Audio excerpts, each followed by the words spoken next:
Assalamualaikum warahmatullahi wabarakatuh. Selamat pagi teman-teman semua dan juga yang saya hormati kepada Bapak dosen pengampu Bapak Arahman Syafri serta teman-teman semua yang berbahagia. Di sini kami dari kelompok 5 akan mempresentasikan hasil kerja kami mengenai analisis formulasi kebijakan Perpres nomor 59 tahun 2024 tentang program JKN atau Jaminan Kesehatan Nasional.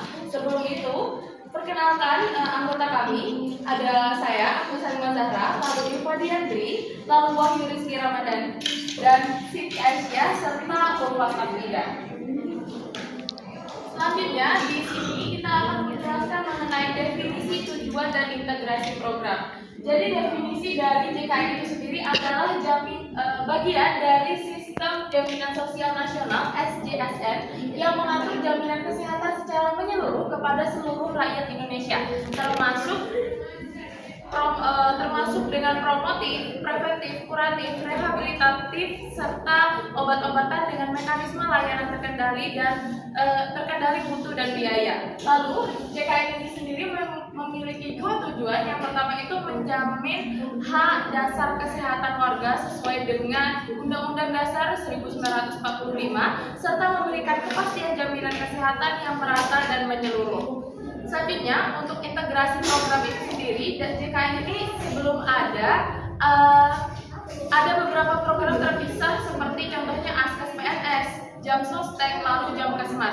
Setelah tanggal 1 Januari 2024, itu JKN serta program-program lain itu diintegrasikan ke dalam satu badan yang dinamakan dengan Badan Penyelenggara Jaminan Sosial Kesehatan atau BPJS Kesehatan.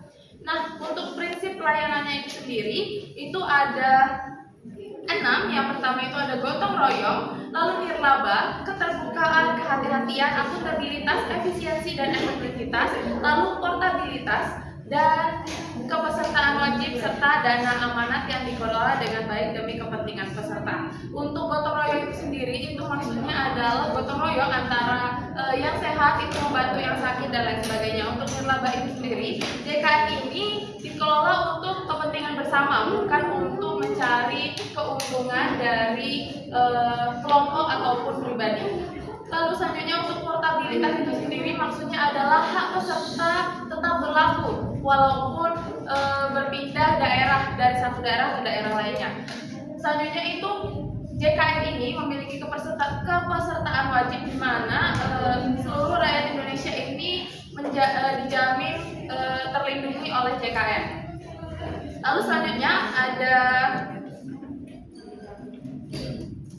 pelayanan kesehatan komprehensif, yaitu promotif, rehabilitatif, kuratif, dan preventif, dan perlindungan finansial dari risiko kesehatan dan biaya pengobatan. Selanjutnya, pemerintah juga membayarkan iuran bagi peserta miskin dan tidak mampu sebagai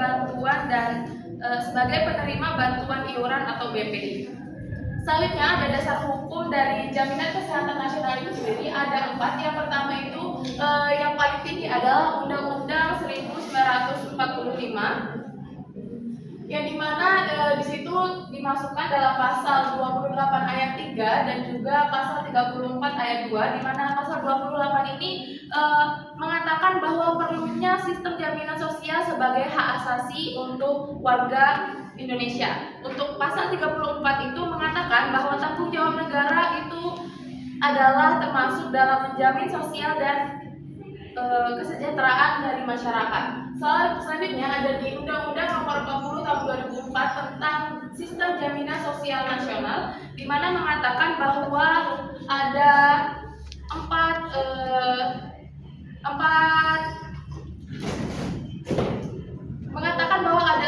poin, di mana yang pertama itu sebagai landasan hukum sistem jaminan nasional di Indonesia. Lalu undang-undang ini juga mengatur sebagai jaminan sosial, terutama kesehatan dan sampai kematian. Lalu selanjutnya itu ada prinsip dasar dari jaminan sosial, yaitu perlindungan sosial, dan undang-undang ini terakhir itu juga mencakup tentang seluruh penduduk itu wajib menjadi peserta dari JKN ini. Selanjutnya itu ada yang nomor 3, Undang-Undang nomor 24 tahun 2011 tentang Badan Penyelenggara Jaminan Sosial atau BPJS yang mengatur tentang pembentukan BPJS dan juga mengatakan bahwa BPJS ini bertanggung jawab dalam mengelola jaminan kesehatan. Yang terakhir ada Perpres dan juga Peraturan Menteri Kesehatan. Di sana ada Perpres nomor 59 tahun 2024 yang dimana sesuai dengan hasil kerja kami itu mengatur tentang aspek teknis tata kelola dan pelaksanaan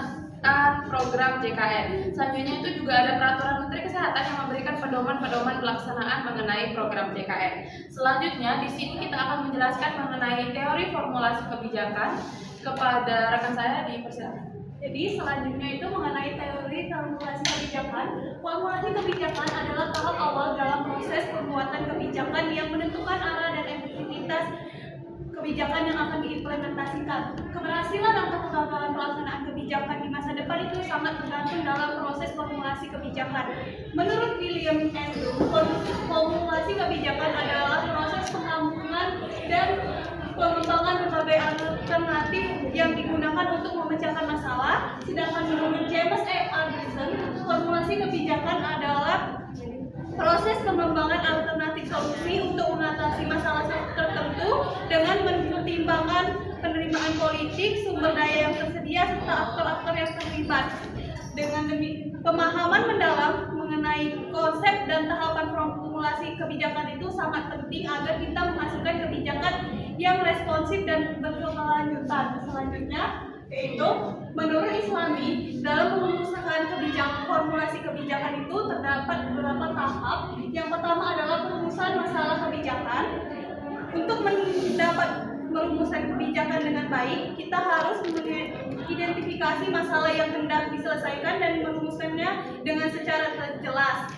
Tahapan ini bertujuan untuk menentukan identitas serta memahami sifat dari masalah agar proses perumusan kebijakan itu lebih terarah.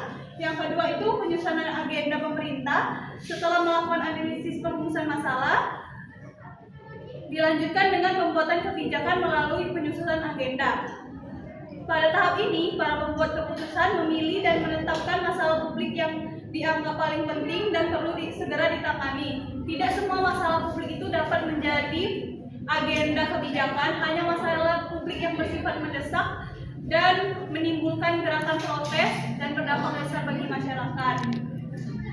Yang ketiga adalah usulan kebijakan. Adalah proses penyusunan dan pengembangan berbagai tindakan yang diperlukan untuk memecahkan masalah kebijakan yang telah ditetapkan. Pada tahap ini, pembuat kebijakan itu mendefinisikan dan merumuskan alternatifnya, setelah itu menilai dan memilih alternatif yang memuaskan.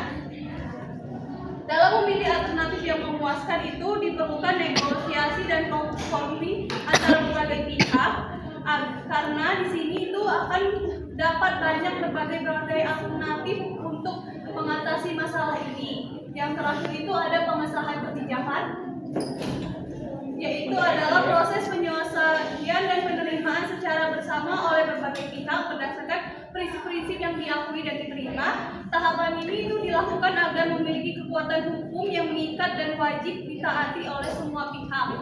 Sekian penjelasan dari saya kembalikan ke moderator. Baik, selanjutnya adalah formulasi kebijakan yang akan dijelaskan lanjut oleh rekan saya. 5 menit. Baik, adapun tahap formulasi kebijakan menurut Agus tahun 2017, tahap formulasi kebijakan ini melewati 4 tahap, yaitu problem identification, agenda setting, policy problem formulation, dan policy design. Di mana yang pertama yaitu identifikasi masalah. Itu pemerintah mengidentifikasi masalah utama dalam sistem pelayanan kesehatan nasional sebelum adanya JKN. Yang pertama, banyaknya masyarakat miskin yang tidak mampu membayar biaya layanan.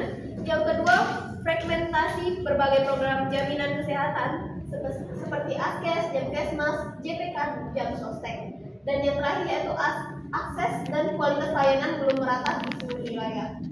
Tahap yang kedua yaitu penetapan agenda setting, di mana isu jaminan kesehatan dimasukkan ke dalam agenda reformasi sistem kesejahteraan nasional. Kemudian pemerintah dan DPR menjadikan jaminan kesehatan nasional sebagai prioritas kebijakan publik. Yang ketiga yaitu perumusan masalah. Pemerintah mengkaji berbagai alternatif solusi melalui koordinasi antar instansi. Alternatif yang dipilih yang pertama yaitu melanjutkan program sektoral, dan yang kedua yaitu mengintegrasikan semua program ke dalam satu sistem nasional.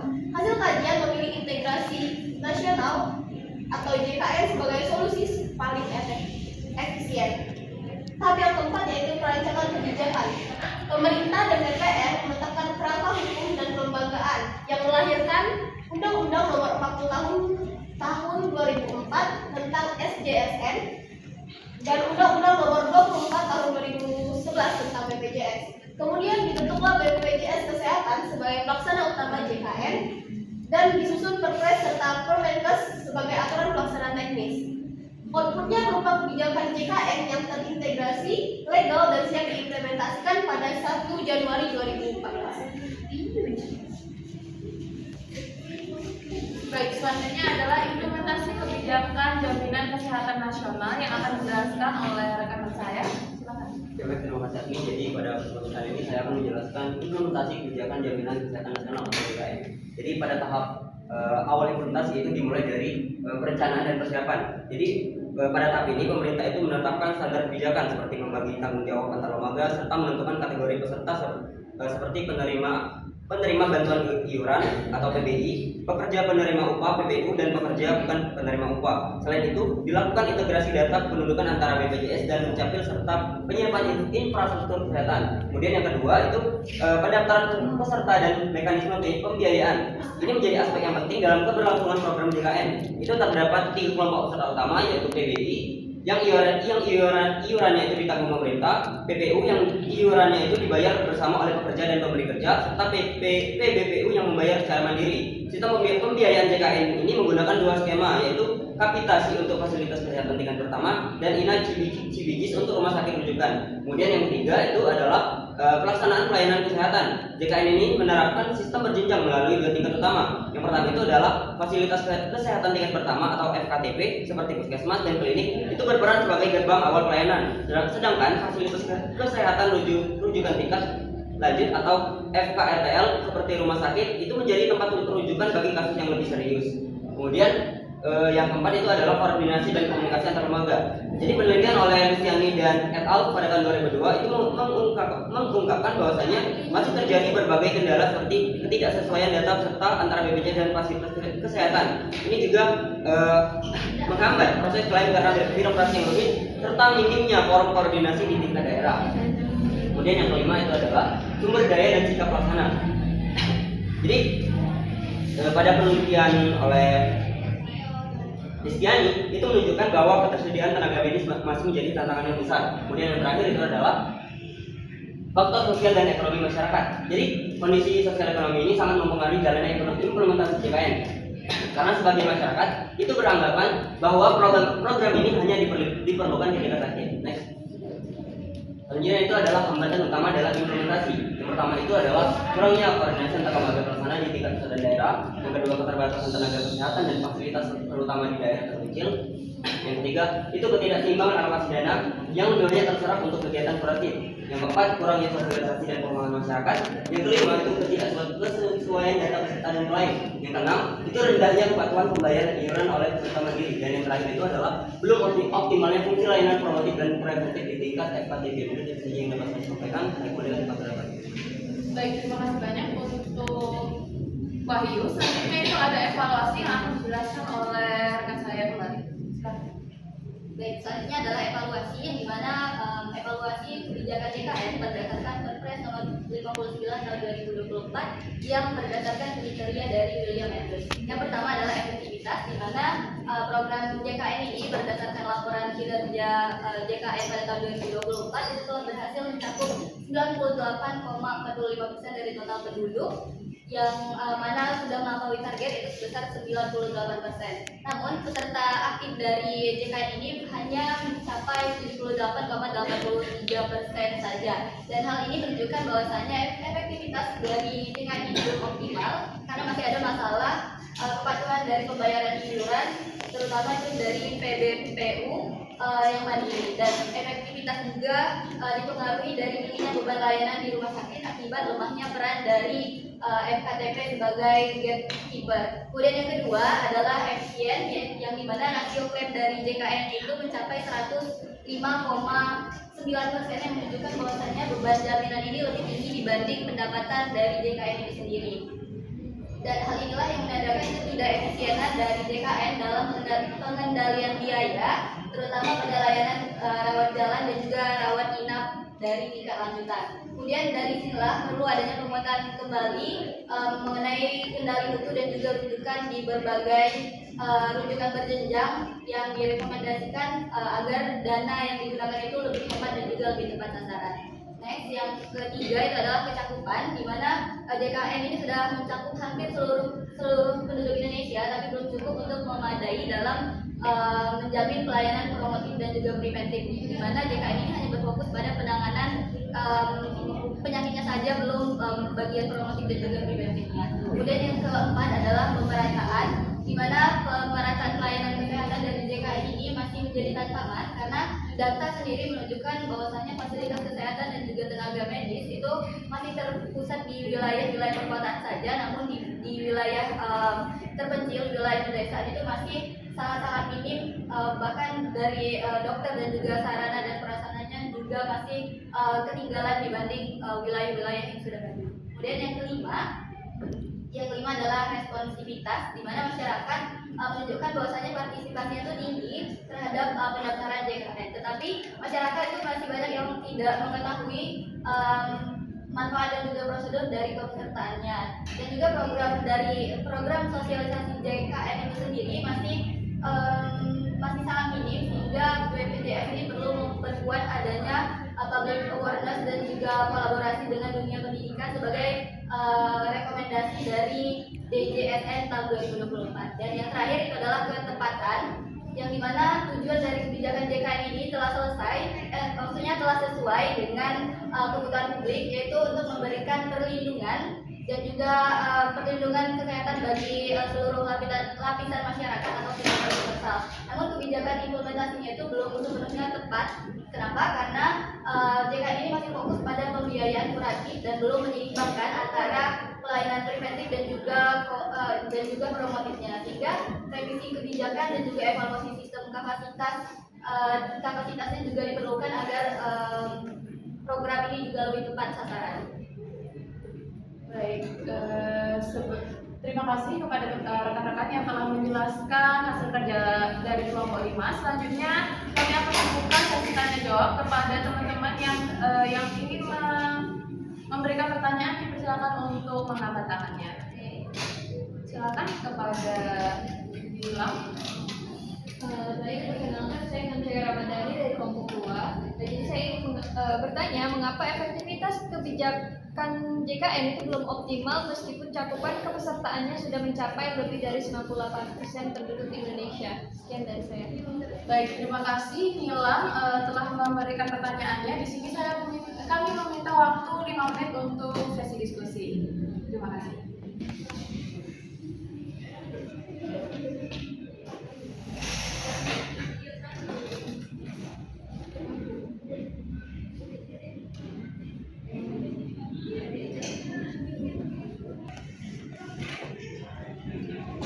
Baik, terima kasih kepada Nilam. Di sini kami sudah mempersiapkan jawabannya yang akan disampaikan oleh rekan kami, yaitu Siti Aisyah. Pada Aisyah, dipersilakan. Baik, sebelumnya terima kasih banyak atas pertanyaannya.